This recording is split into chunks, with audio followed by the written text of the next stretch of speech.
In the history of modern NBA, Paul Pierce is remembered as one of the most enduring and reliable icons that the Boston Celtics ever had after the Larry Bird era. He was the NBA champion in 2008, NBA Finals MVP, a title reserved only for those who stand tallest in the biggest moments. 10-time All-Star, scored over 26,000 points in his career, ranking among the greatest scorers in league history. Pierce was the face of the Celtics during their toughest period, when the team sank deep for many years straight. No glamour, no superstars surrounding him. He stayed, carried the team, took responsibility, and accepted every doubtful look. When the Big Three formed, he didn't become a sidekick. He became the spiritual pillar, the guy ready to take the last shot, ready to stand up to Kobe Bryant and the Los Angeles Lakers in the NBA Finals without flinching. Those cold step-backs, those buckets in tight coverage. The moment he returned to the court after the wheelchair in Game 1 of the Finals in 2008, all of it etched his name into Celtics history, leading to his number 34 jersey being retired permanently in the rafters of TD Garden and a rightful spot in the Hall of Fame. To the public, Paul Pierce is the truth, a name that needs no hype, no embellished story, just the resume and the clutch moments to speak for itself. But that very shell of achievements hides another truth, much heavier and quieter, because alongside the life of a champion, Paul Pierce lived another life for 30 years, a life without titles, without stands, without applause. It was the life of someone who became familiar with death from a very early age, of a man who understood the fragility of breath and never allowed himself to live carefree like other stars. On the court, he wore a stone-cold face and steady hands, because that's where he could control everything. Off the court, he lived in constant vigilance, keeping his private life locked away, building invisible walls to protect himself and his family from a world always ready to intrude. Paul Pierce didn't play ball for the spotlight, much less for admiration. He played as a way to affirm that he still existed, that the pain hadn't broken him yet.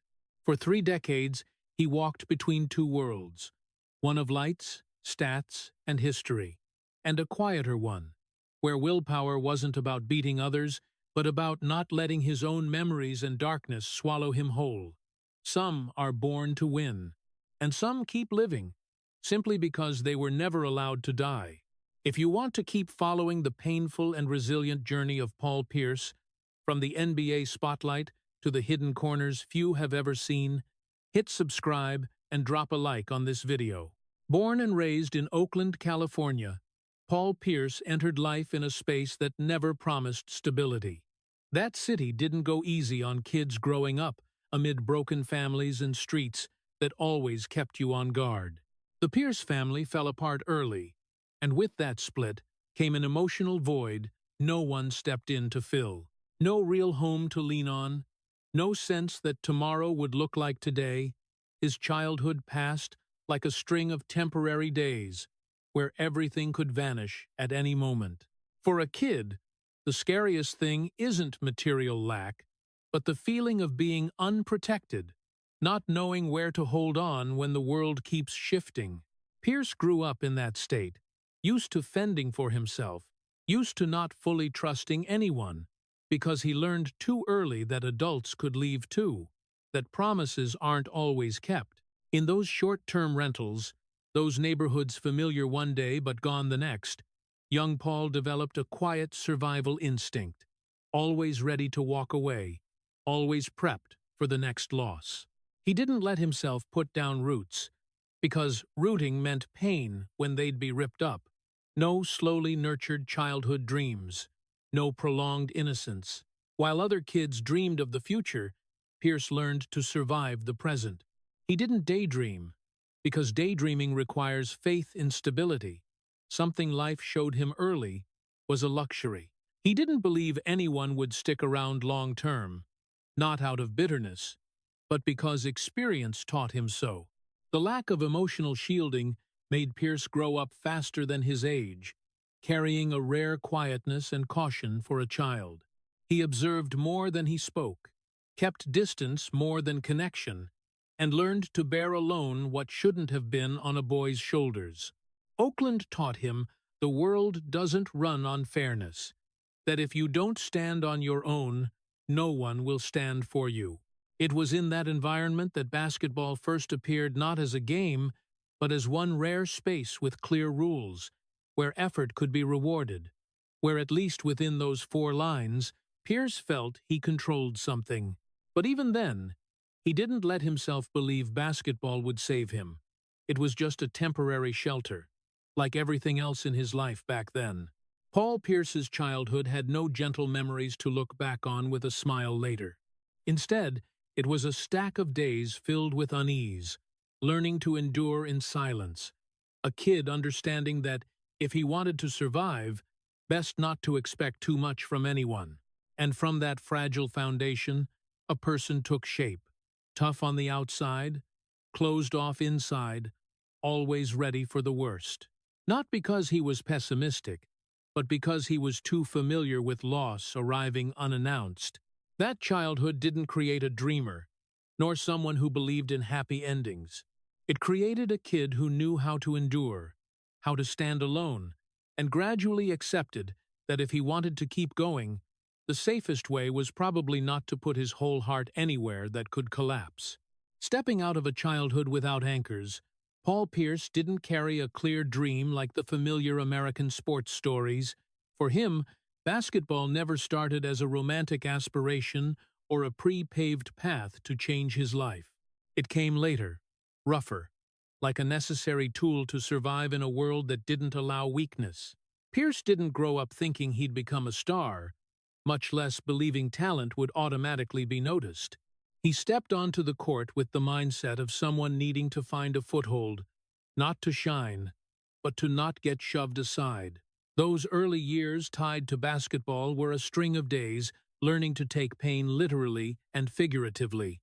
The brutal collisions, the grueling practices, the games where mistakes weren't forgiven, all taught Pierce that no one cared how you felt, only if you'd get back up. He wasn't the protected type of player, not hailed as a genius early, not chased by media from the start. Instead, Pierce often fell into the role of the setup guy, the one asked to carry the heaviest load without needing credit. Whenever the team needed a body to crash into, shoulders to bear pressure, someone ready for the dirty, tough jobs, Pierce was the name called. He got used to being used before being recognized, used to his value being measured by endurance more than admiration. In noisy locker rooms and on dusty courts, Pierce learned silence, not because he had no feelings, but because he understood speaking wouldn't change anything.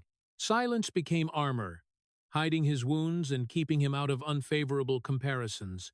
While others got praised for flash, Pierce got called a guy who gets it done, just enough to use, but never enough to honor. His early pain wasn't failure on the scoreboard, but the feeling of existing to fill gaps for others, to carry the heavy loads no one wanted.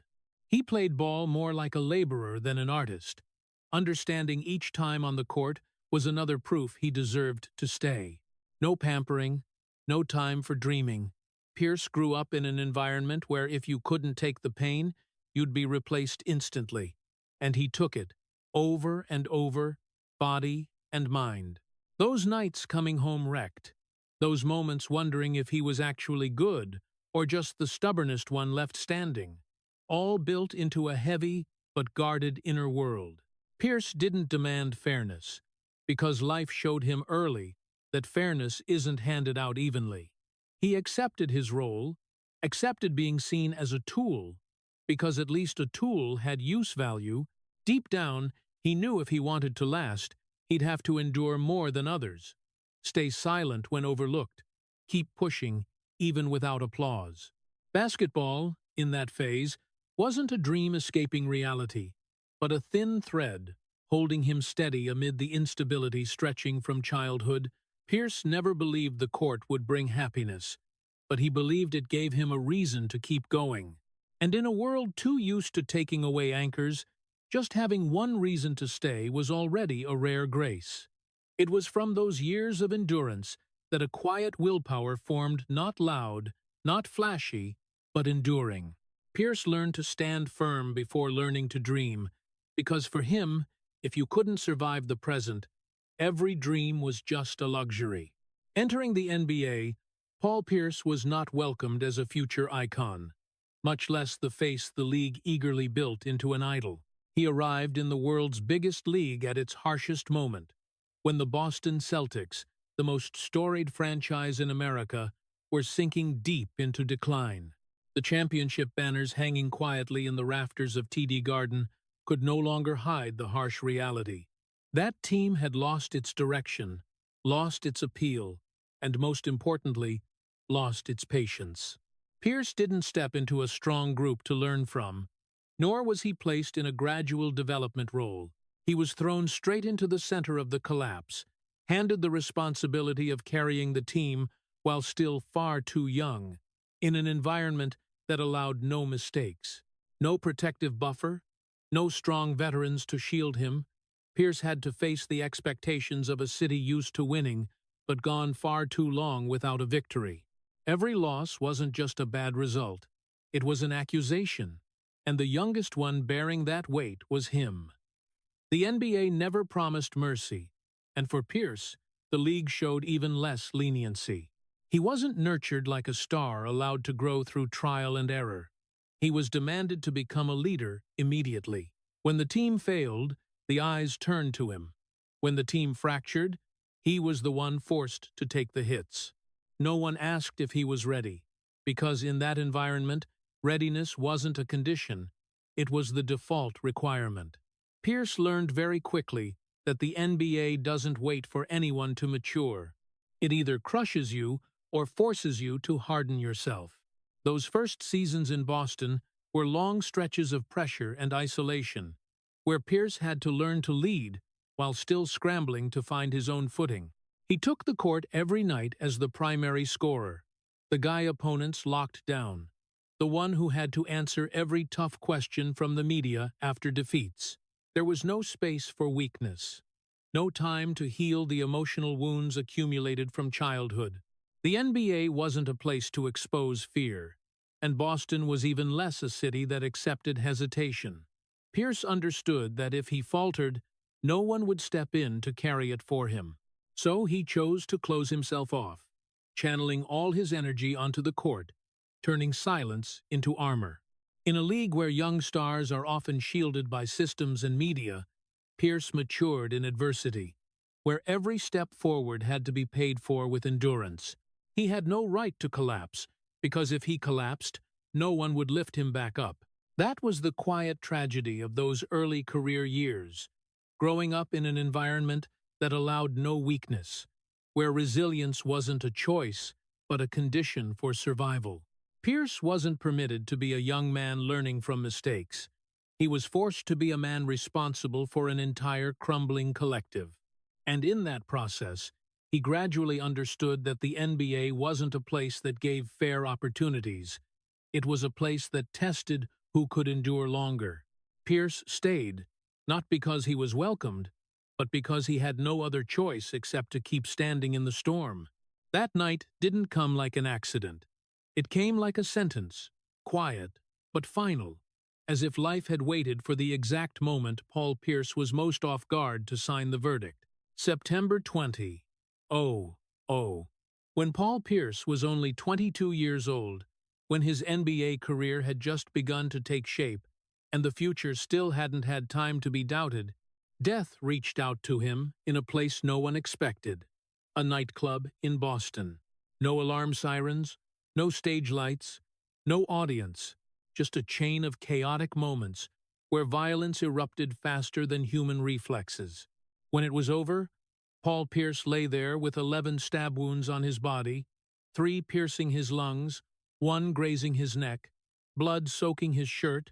His breathing labored to the point that every inhale felt like a negotiation with fate.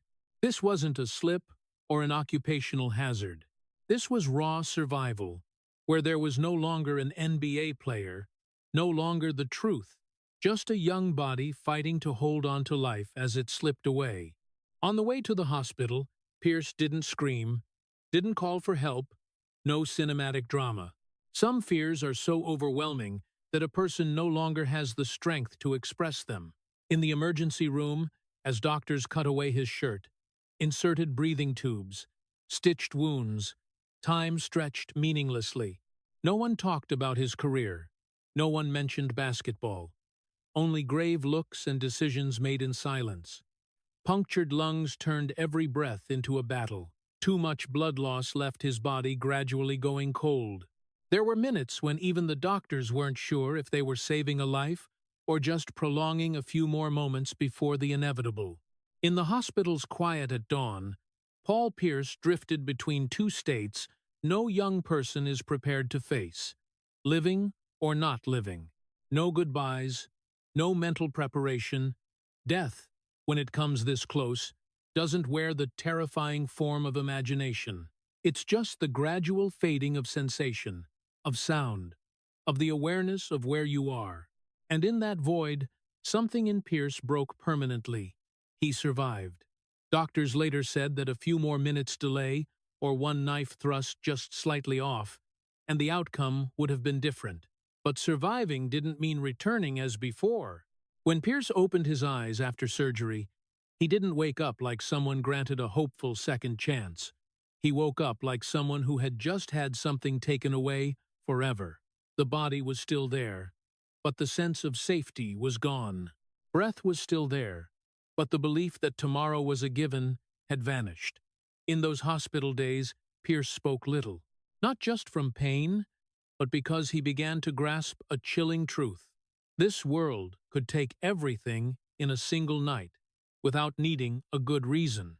The stitches would heal, the scars would fade, but the memory of lying helpless under hospital lights, hearing machines breathe for him, would never leave. When Pierce returned to the court just weeks later, the press called it a miracle. Fans praised his courage. The NBA marveled at his will, but no one saw the inner price paid. Pierce didn't return as someone who beat death. He returned as someone who now knew exactly what death was. From that moment, everything changed. Every time he stepped onto the court, he no longer played with the carefree spirit of youth. Every collision wasn't just a play, it was a reminder that this body had nearly been destroyed. Every chest pain wasn't just physical fatigue, it was the memory of lungs once pierced. Pierce didn't talk about it. He didn't turn it into an inspirational story. He didn't use it to seek pity. He buried it deep, so deep that even those closest to him could hardly reach it. And from then on, another life began. On the surface, Paul Pierce was still an NBA player, still training, still scoring, still facing the media with calm composure. But inside, he lived like someone who had died once and didn't believe he'd be spared again. The coldness people saw later wasn't innate personality. It was the product of a night when death touched him, looked him straight in the eye, then turned and walked away. That was the permanent fracture. Paul Pierce, the young man before that night, with his uncertainties and unformed hopes, died on that hospital bed. The one who walked out afterward was only the survivor, a person carrying near-death memory, like a shadow, learning to exist in this world through vigilance, silence, and endurance. And from that night, the truth was no longer just a nickname. It became a silent vow. If he was going to keep living, then he would live all the way, even if the cost was never feeling safe again. Paul Pierce returned to the court too soon, so quickly that even the medical staff couldn't quite believe his body was truly ready. Just weeks after lying on the line between life and death, he put the Celtics jersey back on, stepped onto the hardwood as if it had all been just a normal injury. To the outside world, it was an image of willpower, of grit, of a star who refused to bow. But inside, Paul Pierce knew very clearly, he had never come back the same.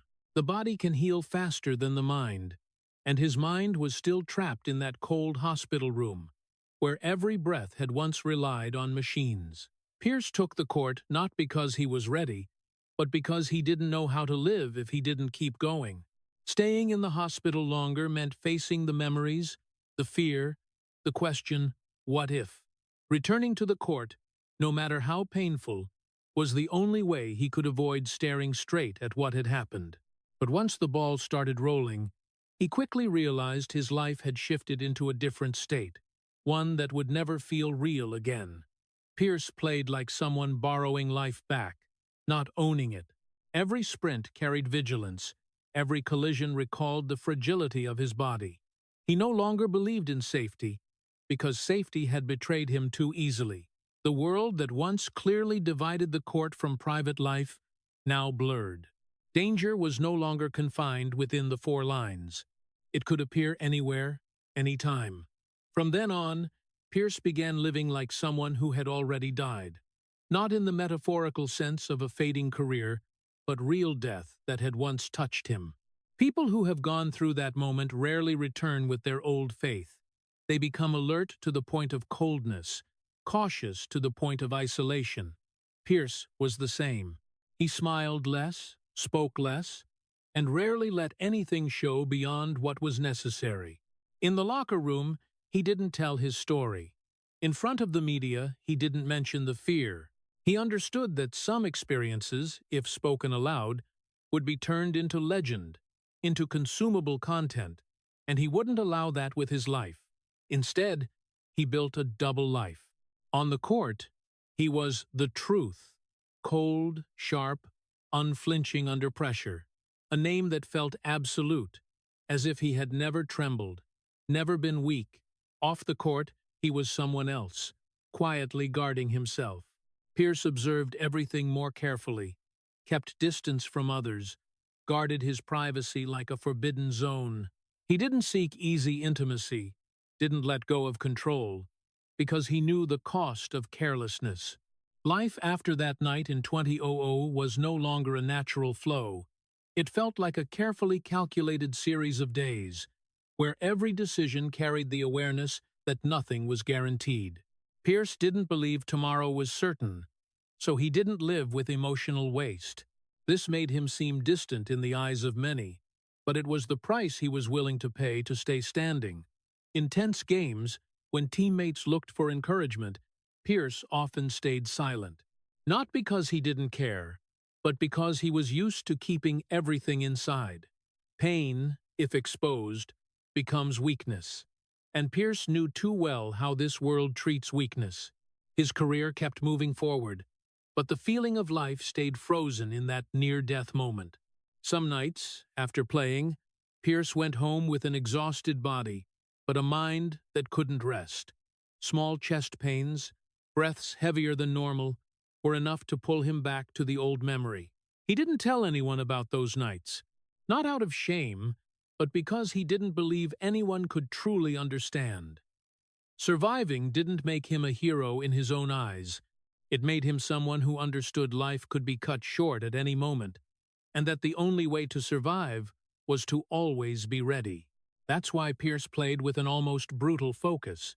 He didn't let emotions lead, didn't let excitement blur his vigilance. The truth on the court wasn't a persona built to impress. It was the necessary mask, so he could keep stepping into the lights without collapsing.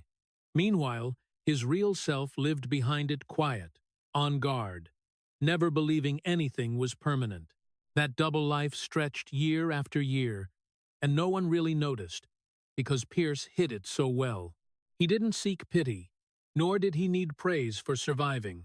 The only thing he needed was to keep going, and in that continuation, he accepted that his life might never feel real again. But for someone who lost safety in a single night, the fact that he could still step onto the court, still breathe, still stand firm, that was already all he dared to demand. The years that followed passed heavily, like a winter that refused to retreat. The Boston Celtics kept losing, season after season, and with every defeat came a new layer of pressure weighing on Paul Pierce's shoulders. The franchise, once a symbol of victory, now became a familiar name in the lower half of the standings. And Pierce, the man who had survived death, had to learn to survive hopelessness. In a league where stars constantly look for ways out of dead-end situations, Pierce had every reason to leave. He had talent, market value, teams ready to open doors. But he stayed. Not because Boston promised a future, but because Pierce was too used to nothing being promised. Staying with the Celtics didn't carry the romance of a grand decision. It looked more like a cold acceptance. If fate had abandoned him once, then a team unable to save him wasn't anything too new. Pierce kept carrying the team through seasons where hope was thin as a thread. Every night on the court, he had to score, endure tight defense, hear the crowd's disappointment, answer the same repetitive media questions about when will Boston win again. No one asked how it felt to carry an entire history on his shoulders while the future stayed foggy. Pierce got used to being the only anchor in a crumbling collective. He scored not to celebrate, but to drag the game a few more minutes, to delay yet another foretold loss. Some nights, he left the court with a wrecked body, looked at the scoreboard, and understood his effort, only made the defeat hurt less, not turn it into a win. In that context, staying wasn't proof of glamorous loyalty, it was a form of endurance. Pierce stayed loyal to a place that couldn't save him, just like he had stayed loyal to his own life, even when it nearly took everything. Each passing season was a reminder that his career was being worn down by time and circumstance. But Pierce didn't leave, because leaving sometimes meant admitting those years of endurance had been meaningless. He stayed, kept shouldering the load, kept carrying responsibility that shouldn't have fallen on someone just back from near death. In the locker room, Pierce rarely said much. He didn't preach loyalty, didn't call for patience. His presence alone was a statement. Some people don't walk away when things get hard, not because they believe good times will come, but because they're used to staying amid the ruins. The Celtics in that era gave Pierce no titles, no sense of safety, not even the belief that his effort would be rewarded. But it gave him something else, bitter as it was, the chance to face himself every day. Staying in Boston meant accepting being seen in failure, accepting judgment based on things beyond control, and accepting that history might remember you as someone who tried in vain. Pierce accepted it all. He played with the resilience of someone no longer afraid of loss, because he had already lost so much. The quiet tragedy of this period wasn't the losses themselves, but the fact that Pierce chained himself to an unsalvageable situation and still chose to stay. He didn't leave to chase an easier ending. He stayed to keep enduring, as if that was the only way he knew how to exist. And in that unrewarded loyalty, Pierce kept living two lives, one as the scrutinized star every night, and one as the quiet man who understood that sometimes staying is the most painful choice. Hope arrived in Boston not with triumphant horns, but with a quiet shift, as if history finally turned after years of erosion. When Kevin Garnett and Ray Allen landed with the Celtics, the whole city woke up from a long sleep of failure. The media called it the Big Three. Fans talked about a new era, and the old banners in the rafters of TD Garden seemed to have reason to breathe again. But for Paul Pierce, that moment didn't bring the relief others imagined. It wasn't a liberating bell. It was a fragile signal, a late promise, and Pierce, who had lived long enough in doubt, wouldn't let himself fully believe. He had stayed too long to understand that hope, if it comes at the wrong time, can become another blade. Those years carrying the team in vain had taught him a harsh lesson. Don't put your heart into untested visions. So when KG brought his fierce fire and Ray Allen delivered cold precision, Pierce didn't erupt in joy. He observed, he stepped back, he let things unfold before allowing himself to expect. In the locker room, the atmosphere changed so fast it was hard to believe. Garnett's commanding voice, disciplined routines, practices pushed to the absolute limit, all created a structure the Celtics had lacked for years. Ray Allen was different. Quiet, meticulous, every shot honed to ruthless perfection. Those two extremes met, and in the middle stood Pierce, the man who had learned to survive in the gap between expectation and disappointment. He didn't fight for the center spotlight.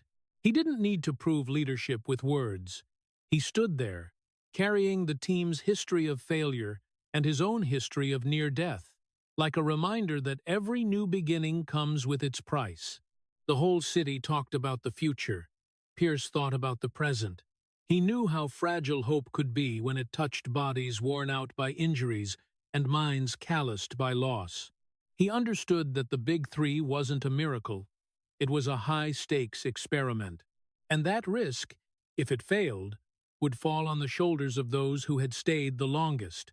Pierce didn't allow himself to dream because dreaming had hurt him before. He didn't allow himself to believe because belief had been betrayed too easily. Instead, he did what he always did. Stay disciplined, stay silent, keep a safe distance from emotions. The first games together showed a different Boston. Defense locked in tight, pace shifted, wins came more steadily, fans started to believe. Media started counting down. But Pierce still moved slowly. He had seen too many things collapse from one injury, one bad decision, one moment of lost focus. He didn't need to remind anyone how fragile this path was. His presence alone was proof. Pierce knew, more than anyone, that hope isn't the solution. It's only a necessary condition, never sufficient. The solution, if there was one, lay in the nights no one saw. The long practices, the painful compromises, the times pride was swallowed to keep the lineup intact. Between Garnett's explosiveness and Allen's precision, Pierce became the balancing axis. He no longer carried the team in the old sense, but carried a different responsibility, keeping everything from derailing as pressure mounted. He knew how to endure attention, how to answer questions without overpromising, how to shield the team from its own intoxication with winning. Hope, in Pierce's hands, was set down like something fragile, not lifted too high, not gripped too tight. There were moments, after a big win, when the locker room erupted in cheers. Pierce just sat quietly, retying his shoes. Not because he wasn't happy, but because he had learned not to let joy override clarity. He knew this journey would demand more than emotion. It required discipline, sacrifice, and the ability to stand firm when things started to tilt. Hope came late, and because it came late, it needed careful handling. Pierce treated it that way, not out of pessimism, but because he understood the cost of believing at the wrong time. The Big Three opened a door. Pierce only placed his hand on the handle, not rushing to turn it. He waited for the hinges to creak, for the structure to hold, for the team to prove this hope could withstand impact.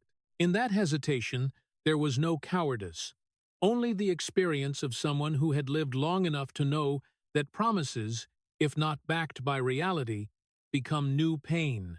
And so, Pierce moved forward with the Big Three, not with blind faith, but with the cold clarity of someone who knew that hope, if it existed, had to be held in hand, fragile, controlled, and always ready to be set down if needed.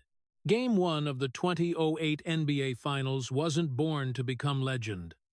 It started as a heavy, tense evening, where every breath in TD Garden carried the memory of too many years of waiting. Boston faced Los Angeles. History stood between the two sides, and Paul Pierce stepped into the game with his familiar cold focus. No overt excitement, no bold declarations. For Pierce, big moments had never been a place to flaunt emotion. They were a place to control it. Then the pain came.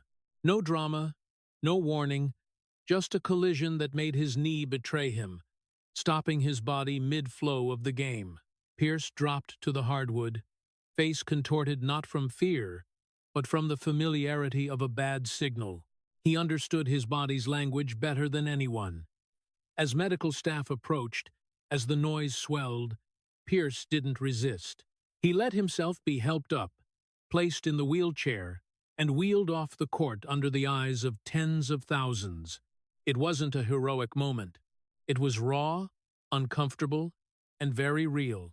a wounded man being taken out of the place he most needed to be. In the tunnel, the lights dimmed, the noise thinned. Pierce sat there, silent, as he always did when pain touched him.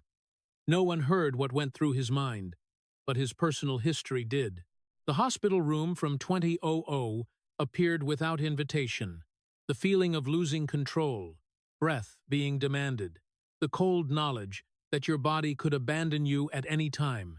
For Pierce, the wheelchair wasn't a heroic symbol. It was a reminder that everything could end right here, that nothing was guaranteed. In that moment, the decision didn't come from blind courage or a desire for glory. It came from somewhere else, from the place of someone used to standing back up when everything had hit bottom. Pierce wasn't afraid of one more wound. He had lived long enough to know fear doesn't save anyone. When Pierce rose from the wheelchair and walked back through the tunnel toward the court, there was no promise in his eyes, only the confirmation that if he could still walk, he would walk. If he could still stand, he would stand. Returning wasn't a defiant gesture against fate, but a practical choice. Out there, he was useless. In here, he could still do something. When Pierce reappeared, the crowd exploded. The story was written right then, as if it had all been predestined. But Pierce didn't hear the cheers. He heard his own heartbeat. He felt every step heavier than usual. He knew the knee could betray again, and he accepted it. Not for glory, but because he was too familiar with paying the price. Pierce scored. The shots came not from surging emotion, but from habit and discipline. He moved just enough, positioned just enough, did nothing extra. Every play was a calculation. What was the risk? Where was the benefit? Was the cost acceptable? This wasn't romantic basketball. This was basketball of survival. Pierce didn't play to tell a story for others. He played to keep his team standing minute by minute, and in the process, a paradox formed. The most celebrated moment of Pierce's career was the one that most clearly reflected who he was. Not flashy, not defiant, just relentlessly steady to the point of coldness. After the game, the story was retold in the familiar rhythm of American sports. The wheelchair became a symbol. The return was elevated to legend. But inside Pierce, there was no complete sense of victory. Only deep fatigue and a clear awareness that his body had sent one more warning. He didn't argue with how the world told that story. He didn't correct it. Pierce understood that big stories need symbols, while truth is usually smaller, rougher, and more uncomfortable. The truth was, he returned because he wasn't afraid of more pain. The truth was, he was used to having nothing left to lose. In the following days of the finals series, Pierce kept playing with a caution no one saw. He taped his knee, adjusted his stride, chose his moments. No emotional release. Every game was a new negotiation with his body. Every minute a reminder that this could end at any time. And it was in that clarity that Pierce became the anchor. Not through speeches, but through presence. Teammates saw something in him that's hard to name. If this guy can still stand, then no one has the right to let go. When history framed Game 1 with familiar images, Pierce moved on. He didn't keep the wheelchair in memory like a medal. He stored it alongside the other scars, signs of a life that had repeatedly collided with limits. Returning that night didn't make Pierce immortal. It only confirmed what he had known for a long time. Some people don't need legends to keep going. They just need a reason real enough to stand back up. And for Paul Pierce, that reason was always brutally simple. When you still can, then keep going. The championship finally arrived, in the way Boston had waited for over many years. The 2008 NBA championship. The Larry O'Brien Trophy raised amid a sea of roaring sound, and Paul Pierce stood there with the Finals MVP award in hand. On the surface, this was the perfect moment. The guy who carried the team through hopeless years finally called by history, recognized as the center of a legitimate title. The numbers closed debates, the images framed memories, The praise covered every crack. But when the music stopped, when the floor emptied and the trophy was set down, Pierce stepped into a familiar space, not of triumph, but of heavy silence. The night after the celebration, he didn't feel redeemed. No wave of peace washed over him, only a vague emptiness, as if what he had just achieved didn't reach where it needed to reach. Pierce sat alone long enough to realize that winning didn't work the way its promise claimed. It didn't erase near-death memories, didn't make the body less vigilant, didn't make the mind stop guarding. Finals MVP didn't teach him how to sleep deeper, didn't lighten his breath, didn't turn the world into a safe place. He carried the trophy through bright rooms and congratulations, but when it all closed, he still carried the same old feeling. Keep distance, stay in control, stay ready. That was the bitter paradox of the peak moment, when everyone believed this was where the pain would dissolve. Pierce understood that pain wasn't in things that could be given. In the days that followed, the story was retold with the familiar rhythm of American sports. The carry guy, the comeback, the deserved ending. Pierce didn't push back. He didn't correct anyone. He knew society needs a neatly wrapped story, and the championship was a convenient conclusion. But inside, he lived with a different truth. Some things victory doesn't touch. He had died once, not in the metaphorical sense of failure, but in the raw sense of life nearly leaving his body. From that moment, the old part of him was gone. What remained learned to exist through discipline and caution. A trophy couldn't reverse that. Pierce entered the summer with the biggest title, but didn't enter it with release. He trained as before, ate as before, lived as before. Everything kept the same structure. No prolonged celebration. No sense of it's done. For him, it's done was a dangerous illusion. The body had betrayed before. Circumstances had betrayed before. Only habit and vigilance were trustworthy. He kept his family at a safe distance from the lights, kept emotions at the necessary level, kept himself within boundaries. Finals MVP hung somewhere in memory, but didn't guide daily life. In interviews, Pierce talked about the team, about discipline, about doing the right thing. He didn't talk about the emptiness, because emptiness isn't something to explain. It's the consequence of surviving. When you've learned how to exist, you don't expect a championship to change your inner structure. You just hope it doesn't make everything worse.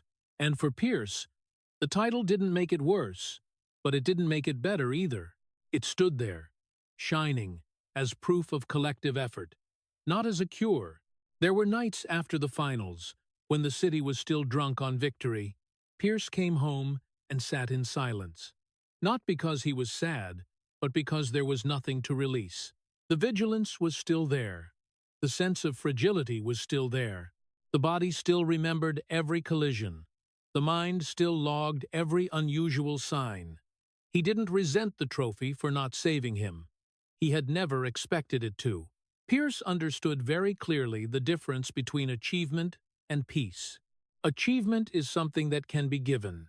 Peace is something you have to hold on to yourself, and sometimes you can't hold it completely. When the new season came, Pierce stepped into it not as someone set free, but as someone continuing to stand guard. He played with the familiar clarity, pacing his energy, choosing his moments, keeping rhythm. Finals MVP didn't make him immortal. It just added one more chapter to a long story of endurance. Teammates saw in him something steady, a balancing axis, not because he had been saved, but because he no longer looked for salvation in the wrong places. Pierce didn't wait for winning to do what it couldn't do. He accepted its limits. The tragic message of this chapter isn't that winning is meaningless. It's that winning has limits. It can't heal someone who died once. It can't return the feeling of safety. It can't dull the sharpness of the past. It only confirms that in this moment, the effort was enough. And for Paul Pierce, enough is a practical concept, not a romantic one. He carried the trophy as evidence of work done, not as a key to unlock a door to peace. When history rewrote 2008, his name was placed exactly where it belonged. But in his private life, Pierce continued living with the same structure that had kept him standing for years. Vigilance, discipline, silence. Winning didn't save him, and he didn't need it to save him. He needed it to prove that the surviving part of him still had value in this world. The rest, the unfilled voids he carried with him, as he had carried them since the night death touched him and then left. After the championship, when the lights were still searching for the next stories to tell, Paul Pierce turned in a different direction, quieter, more guarded, and deliberately stepping out of the frame. His family didn't become the backdrop for victory photos, wasn't put on magazine covers as a perfect symbol of the dream life. Pierce didn't build a model image because he understood very clearly the cost of exposure. For him, family wasn't a story to tell, but a place to protect. And the most effective way to protect it, after everything he had been through, was to keep them out of the world's line of sight. He didn't do it out of shame or lack of pride. He did it because he knew how this world operates. The world can praise you today and turn its back tomorrow. It can lift you up for what you've achieved, then tear you apart for what you reveal. Pierce had seen too many things taken away simply because they became visible. So he built his family like a bunker, no large windows, no lights shining in, just enough safety to breathe. In the public eye, Pierce was the truth, a name tied to resilience and clutch moments. In private life, he was a man so cautious he could be mistaken for distant. He didn't share family schedules, didn't put his kids in the spotlight, didn't talk about ordinary evenings, not because those evenings lacked value, but because they were too precious to put on the scale of attention. Pierce knew attention is never neutral. It demands, it intrudes, it claims access, and he refused to let it touch what he considered untouchable. Family, in Pierce's inner structure, was the opposite of the court. If the court was where he accepted risk, then family was where he minimized risk to the lowest possible level. He didn't turn them into symbols to protect his own image, nor use them as a media shield. He chose the harder way, keeping them out of it.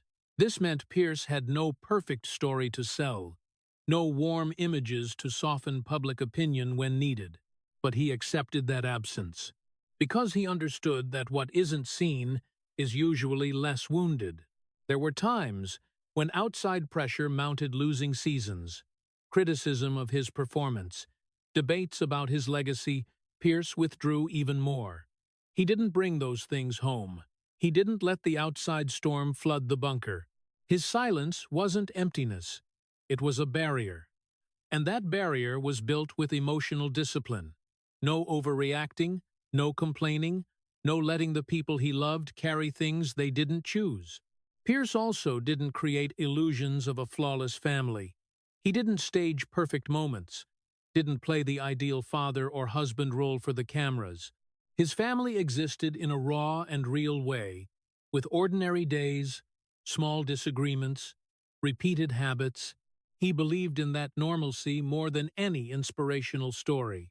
After living too long in extremes between life and death, between expectation and disappointment, Pierce found value in the low rhythm, in things that didn't need proof. Perhaps what outsiders find hardest to understand is that Pierce didn't use his family to save his image when needed. In moments when his public career hit turbulence, he didn't open his private life to trade for sympathy. He didn't seek forgiveness through pictures. Pierce chose to stand alone before the public, keeping his family behind. That was a decision consistent with his survival philosophy. If you have to take the hits, let them stop with you. Don't drag along people who didn't choose this fight. In that bunker, Pierce allowed himself to be a different person. Not the truth, not the carry guy, not finals MVP. There, he didn't need to control the narrative, didn't need to manage emotions for the public. He could be tired without judgment, could be silent without interpretation. Family, therefore, wasn't a place to display success, but a place to shed the role. Pierce protected them not just from the lights, but from the very roles he had carried for too long. That choice had its price.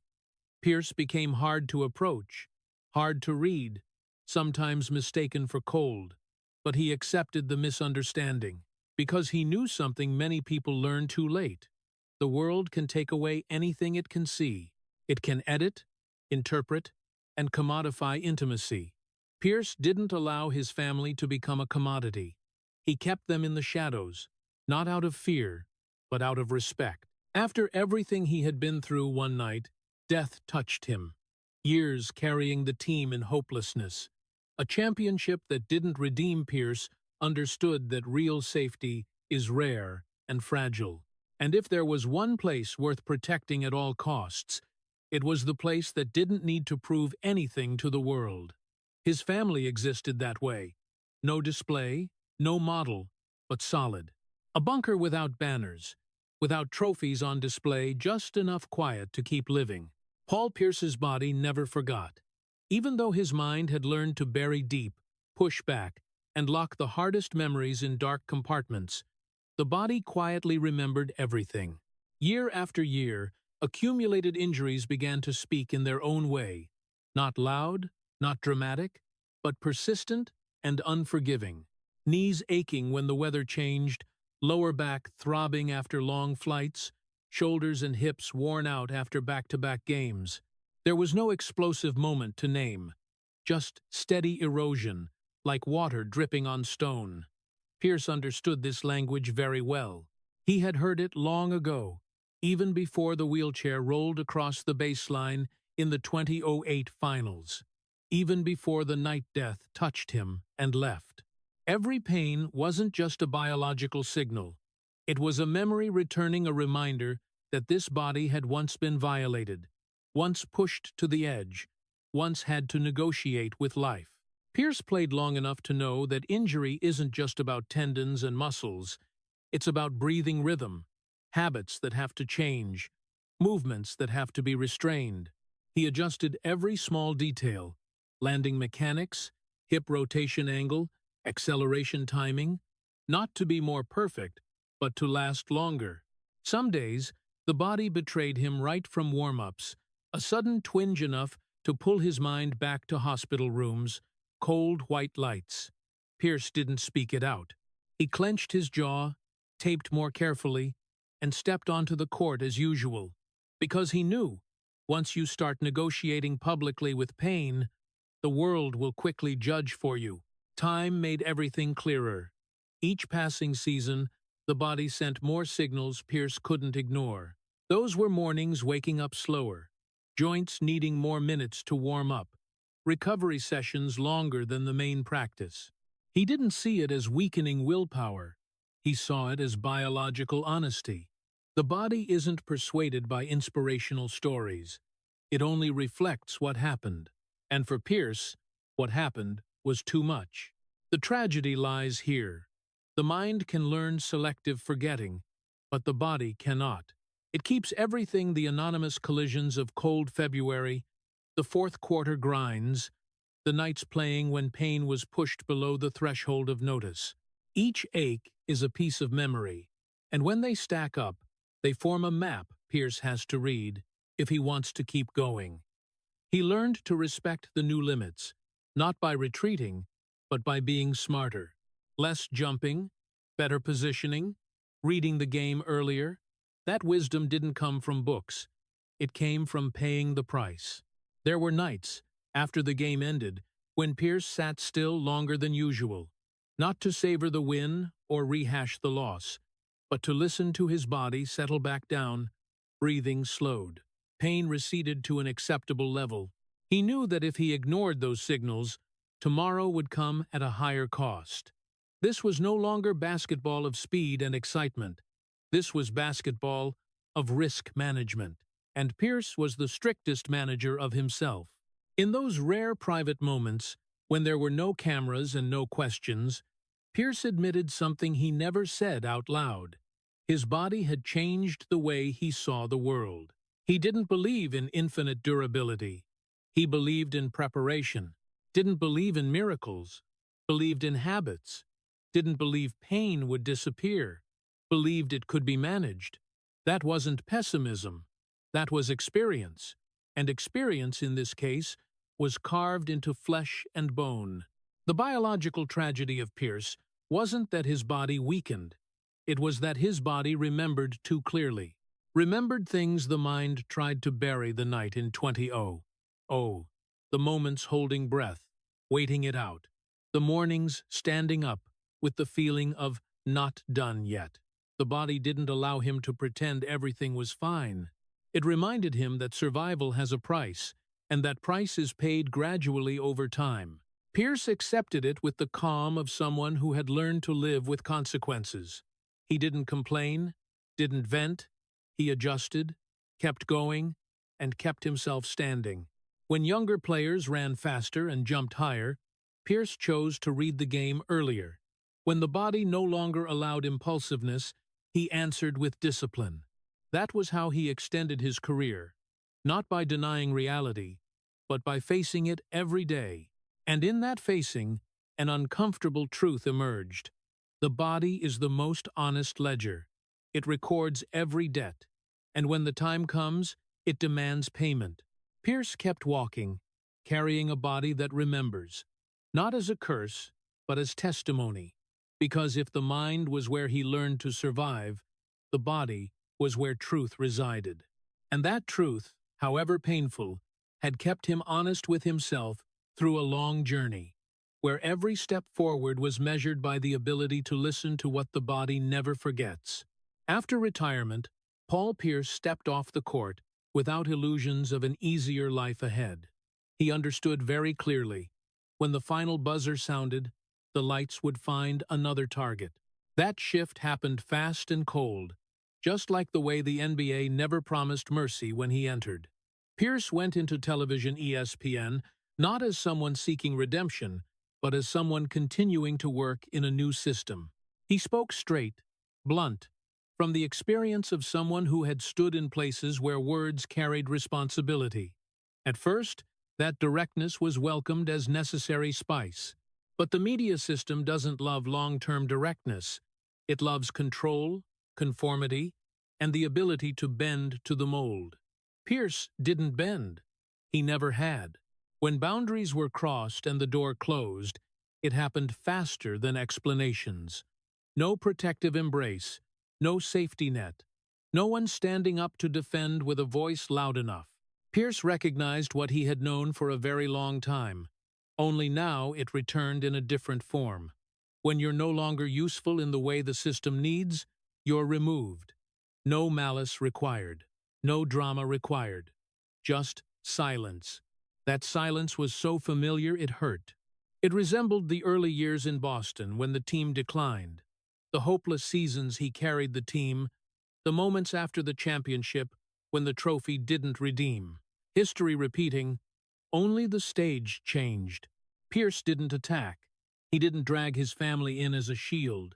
He didn't tell his life story to beg for sympathy. That choice wasn't arrogance. It was discipline. Pierce understood that once you start apologizing to be accepted, you've placed yourself in a weaker position. He chose to stand alone the way he had stood throughout his career. Facing the public, Pierce took the hits head-on. Facing the emptiness after the lights, he didn't run. He knew that emptiness. It had appeared after consecutive losses, after long flights, after recovery sessions when the body betrayed. This time, the emptiness was named no more system. The tragedy repeating here wasn't losing a job. It was the structure of elimination. Pierce had given, had delivered content, had been a voice with weight because of experience. But that weight didn't guarantee protection. When the system turned its back, what remained was you and your principles. Pierce kept his principles. No over-explaining, no seeking forgiveness through images, no exposing private life. He took responsibility for his part and accepted the rest as consequence, nothing more. In the days that followed, Pierce retreated to a low rhythm, not because of defeat, but because he no longer needed to fight on every front. He had learned to distinguish between battles worth fighting and noise not worth it. Basketball had taught him this. Pick your spots. Pick your moments. And don't charge into places with no value. The lights turning away didn't break him. It only confirmed that every light has limits, and Pierce, familiar with limits, didn't see it as disaster. There were evenings, when social media boiled and Pierce stayed silent. He sat listening to his body and his breathing. Vigilance was still there, but not to defend against a new blow. It was the vigilance of someone who understood recognition isn't permanent. Pierce didn't need anyone to remind him who he had been. He knew what he had done, what price he had paid, where he had stood when things were hard. His silence wasn't avoidance, it was choice. Looking back, Pierce saw the pattern clearly. The system always needs you when you fit its goals. When you no longer fit, you become a replaceable detail. This didn't make him bitter, it made him clear-eyed. Clear-eyed not to place his identity in any organization's hands. Clear-eyed to keep the important things safe, family, health, rhythm. Clear-eyed to understand that real value isn't in being invited on air, but in still standing when the wave fades. Pierce didn't come back to rewrite the story for others. He let the story stand there, raw and unpolished. If anything hurt, it was the familiarity of being left behind when no longer useful, a tragedy that had followed him from very early. But that very familiarity kept him from falling. He had been through worse. One night, death touched him. Years carrying the team in hopelessness. A championship that didn't redeem. Compared to those, the lights turning away was just another chapter in a book he had learned to read without applause. When this chapter closed, Pierce didn't declare victory. He didn't beg for sympathy. He kept living the thing he had done throughout the long journey. And in that continuation, a sturdy truth emerged. The system can remove you, but it can't take away what you endured to become who you are now. Pierce kept that for himself, the way he always had. And if the lights no longer shone, he still stood not in darkness, but in the just enough light of self-respect. When the lights had turned away and the system no longer called his name, Paul Pierce stepped into a phase he had known from very early. Only this time there was no schedule to fill the void. Pierce's old age didn't arrive with applause, nor with a new stage. It came slow, quiet, and promised nothing beyond the raw truth. When all roles are done, what remains is memory. No more system to lean on. No more forced rhythm of the locker room. No more back-to-back flights to make days pass quickly. Only time something Pierce once tried to manage, with discipline now stretched long and silent. In that silence, memories didn't need invitation. They came on their own. Not in order. Not with the logic of a beautiful story. Some mornings, the body woke slower, and at the same time came fragmented images. The white hospital lights of 2000, the smell of TD Garden hardwood, the sound of wheelchair wheels rolling across the baseline, the trophy set down, and the room gradually emptying. Pierce didn't try to chase those images away. He had learned that fighting memories only makes them sharper. Instead, he endured a skill honed over a lifetime. No healing. No promise that one day everything will be okay. Just learning to let memories pass without pulling him down. No more stage meant no more external pulse to drown out the inner noise. Pierce heard clearer the things once overwhelmed. Deep fatigue, the vigilance that never left, and a quiet understanding that what happened has no undo button. He didn't turn to nostalgia for comfort. Nostalgia, if misused, becomes a form of escape. Pierce didn't escape. He looked straight at the chapters written, both the celebrated and the overlooked, and accepted them as they were. There were days when Pierce lived at such a low rhythm that outsiders could hardly notice, not because he gave up, but because he no longer needed to prove anything. He walked more, listened to his body more, cut unnecessary conversations. The world out there stayed noisy, but Pierce no longer had to react. He had learned to set boundaries, a lesson that came late, but necessary. Family remained in the familiar safe zone. No display, no turning into symbols. Friends came and went, and Pierce didn't blame. He understood the life cycle of attention. He understood replacement is the rule, not an insult. On long nights, when sleep came late, Pierce didn't try to heal with self-talk. He knew healing isn't always possible. Some wounds don't need to be healed. They need to be carried in an orderly way. Pierce arranged them like that, placed memories in their proper spots, so they didn't spill into other areas of life. He didn't let one hospital night swallow a normal morning.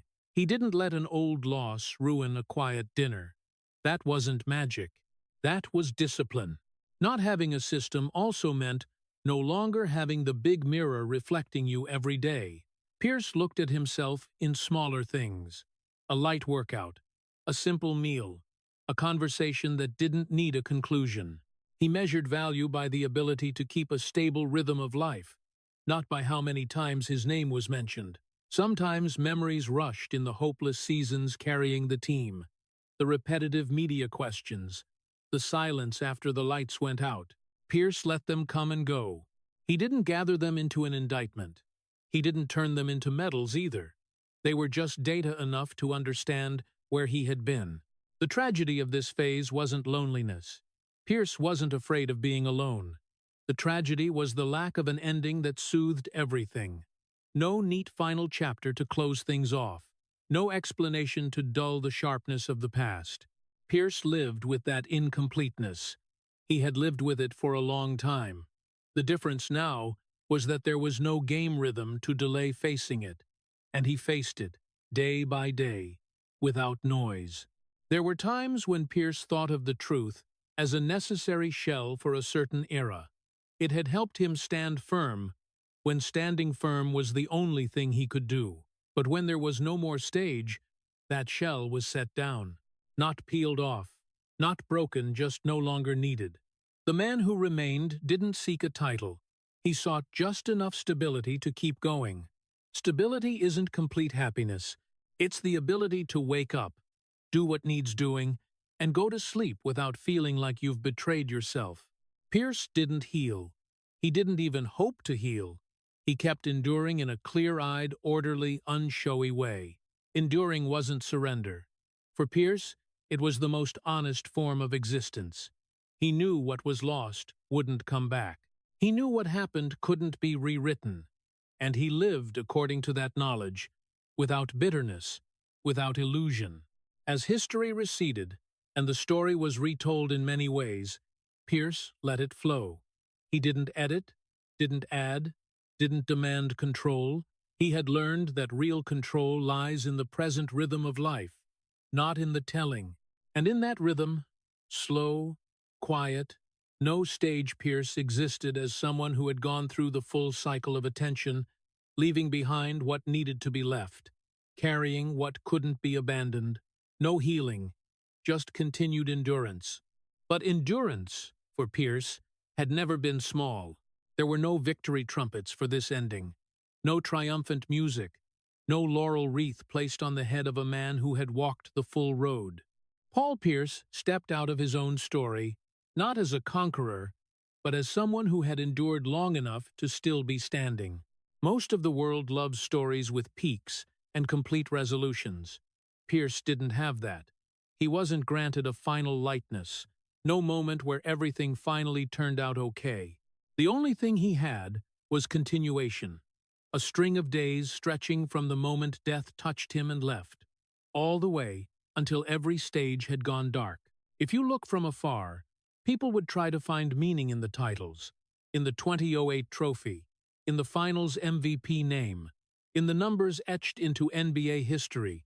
But Pierce never lived by the meaning others assigned.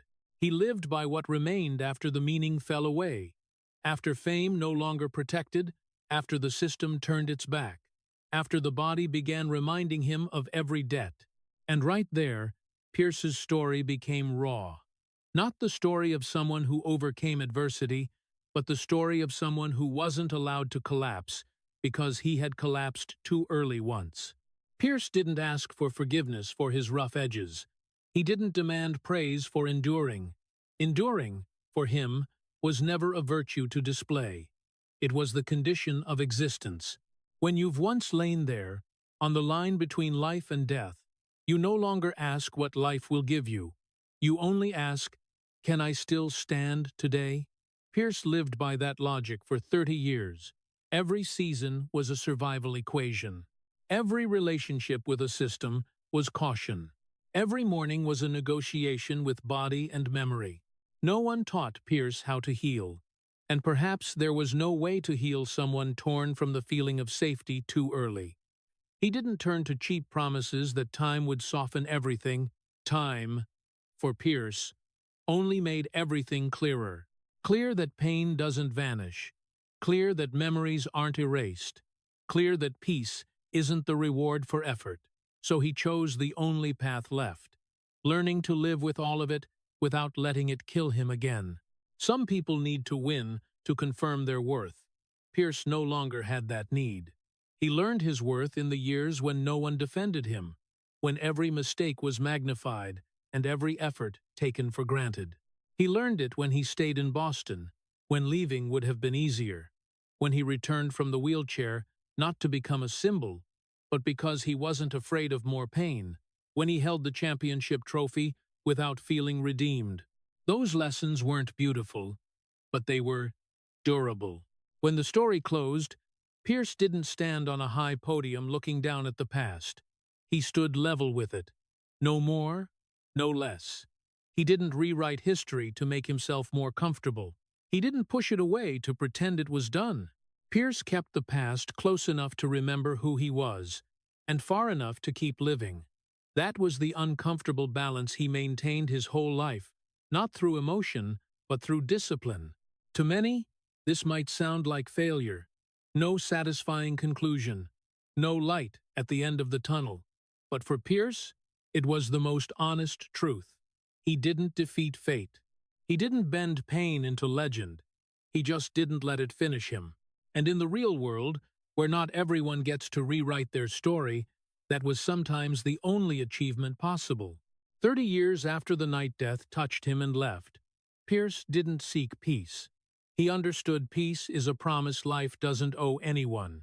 He didn't demand complete happiness. He just maintained enough rhythm to continue, enough to wake up, enough not to be overwhelmed, enough not to betray what he had endured. That wasn't a dazzling life, but it was a real one. And so, the conclusion of Paul Pierce isn't praise, nor an apology. It's a cold, unflinching acknowledgement. Paul Pierce didn't survive to become a legend. He survived because death didn't get him in time. 30 years later, he didn't seek peace. He just learned to endure it.